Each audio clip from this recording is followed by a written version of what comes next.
I'm Amy Mahaly with Be Well Clinic, and today I want to talk to you about food reactions.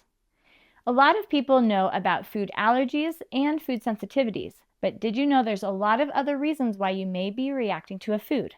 I want to go over those today as options that you can consider if you're having issues with a food to figure out, is this an allergy, an intolerance, or something else, and how to support your body in doing it.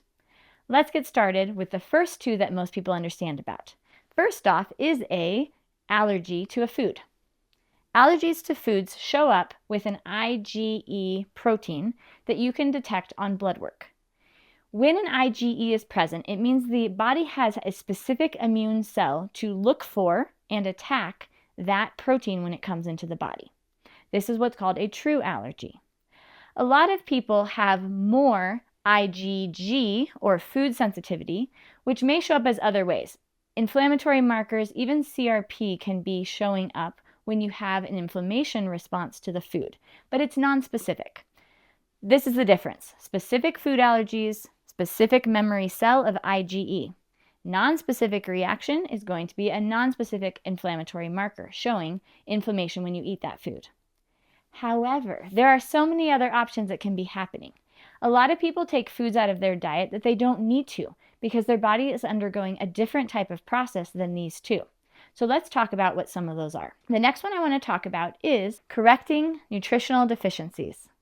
Correcting nutritional deficiencies means that perhaps your body has been unable to do certain metabolic processes because of a deficiency that has been present for a long time. If you have a B vitamin deficiency, a zinc deficiency, an iron deficiency, or a vitamin C deficiency, there are certain processes your body won't be able to do. Maybe those processes are important and need to get done, and as soon as you eat a food high in that nutrition, let's take vitamin B for example, you eat liver, which has vitamin B, and your body goes, whew, I can do that process now, and it starts doing it excitedly. Well, that can be called a healing reaction. Healing reactions can be messy. They can cause symptoms. It's a good thing, but it doesn't necessarily feel good at the time.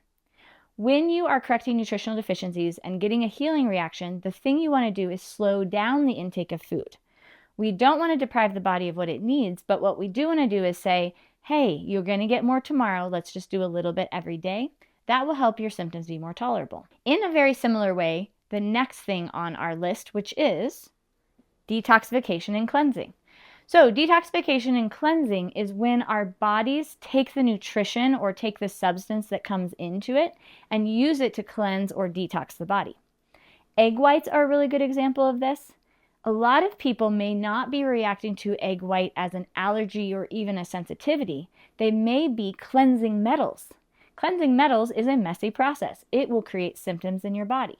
We want to cleanse the metals, but you may need to slow down on egg whites until you are done with the heavy amount of cleansing and doing it at a pace that your body can manage without it being too overwhelming.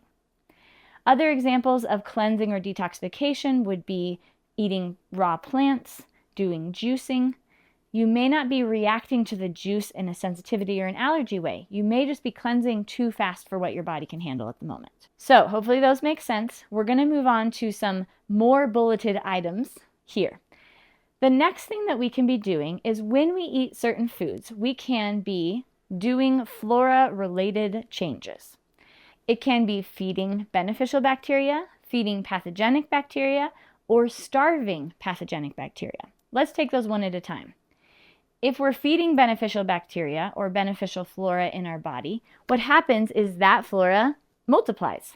It's going to create good things, including healing responses in your body, but it's also going to crowd out pathogenic bacteria, which can cause what we call a Herxheimer or DIAF reaction. This also happens when we starve the pathogenic flora. Let's say that yeast overgrowth in your intestines has been very excited to eat bread that you eat every day, and then you stop eating bread, but you put in a different food instead. So that food, like meat stock, for example, is feeding beneficial flora, it's starving your pathogenic flora, it's feeding your immune system, which we'll get to in a minute, but what's really happening is a huge shift, and you just get symptoms because your whole system is changing the ecosystem because of the food sources changing. That can look like a food reaction, but it's not. It's actually a healing reaction. It's a flora shift. It's exactly what you're trying to do when you're eating beneficial foods. And if you stop that beneficial food, you'll actually stop the thing your body is doing. So we don't want to stop it. We want to slow it down. We want to say, hey, body, let's do that. But I see that it's an intense thing that's happening. Let's go slower. We can also have a different reaction when we feed pathogenic flora. This is kind of going the opposite way we want, but for that bread example, let's say you haven't been eating bread very much, and then all of a sudden you add it back in, and you get a headache or a rash flare or some itchy skin or something like that. Well, in that case, you fed your pathogenic flora. You may be allergic to gluten, for example, but you may have just fed your pathogenic flora, and then that pathogenic flora created toxins, and those were released into the body, and now you have symptoms. So it's not just when we have healing, but adding in foods like a glutinous bread, you may not have an IgE response or even an IgG response. You may just be feeding the wrong flora. This is why food reactions are so complex. This is why it's such a big deal for figuring it out, and I'm so glad that you are watching this video because I'm hoping this will help you figure out what to do. All right, last two. It could be a digestive issue, meaning your digestive system is not handling that food well in the structural movement of breaking it down of digestion. This can happen for a lot of different reasons, including what your stomach acid is like, what your liver is doing, how much gut flora you have, where that gut flora is, what state your sympathetic or parasympathetic system is in. Are you in rest and digest mode or fight or flight mode? There's so many factors that go into digestion, but one of the big things is your food, that food itself, could be hard to digest. We don't really talk about this a lot in our Western culture, that some foods are difficult to digest, and plants are the most difficult to digest foods.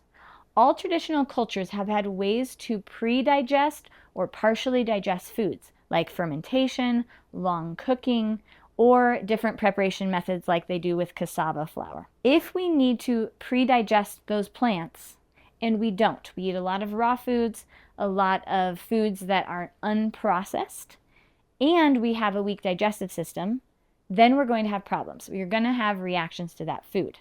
Those reactions could be difficulty with gas or bloating. They could be tummy upset. They could be rashes developing.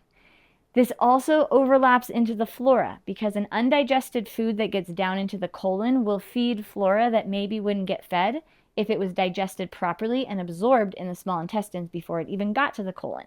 So these all overlap. They're very confusing, and this is why it's confusing to figure out food reactions. Bottom line is some foods are hard to digest. Most of those foods are plants, and when you are having digestive issues, you want to pre-digest them. This is what GAP's introduction diet does. We cook things in meat stock and we eat fermented foods, and that's it. We don't add raw foods in for a while because raw plants are hard to digest. The other thing is sometimes it's not the right food for the right time. This is a concept about listening to your body. Maybe your body is okay with eating whatever food you're thinking of, but it's not the right time. You should eat that for dinner, not for breakfast. This can be really tricky to figure out, but if you're having trouble with all the other bullet points we talked about and it doesn't seem to be fitting, what I would do is ask yourself, what do I want to eat? Or as Dr. Natasha says, what would I kill for right now? If you want to eat something that's going to be really helpful to your body's going to desire that food.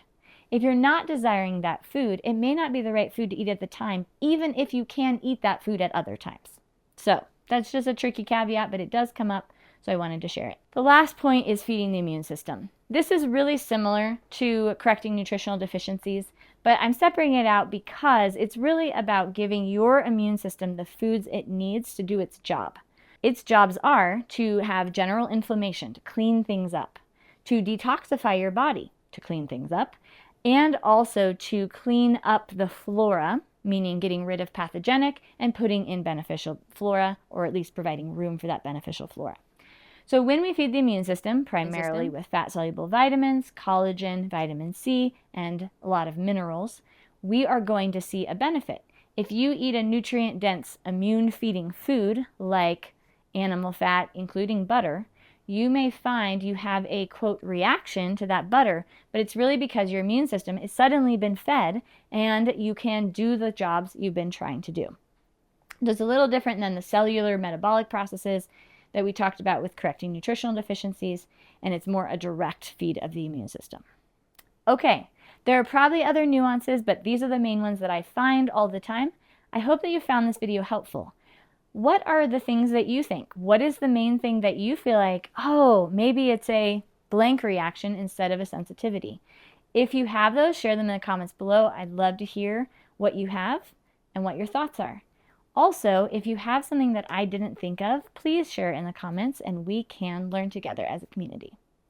I hope this video helped you understand more about food reactions and why symptoms when eating a food can be more than just an allergy or an intolerance. They can be a healing reaction. And when you know that healing reactions are happening, you can actually keep that healing food in your body and just slow down the intake a little bit. This will allow you to heal, and that is my ultimate goal for you, to heal. Please join us next time for another video about helping your body to heal, learning more information about how to empower your health, and thank you for joining us on our channel.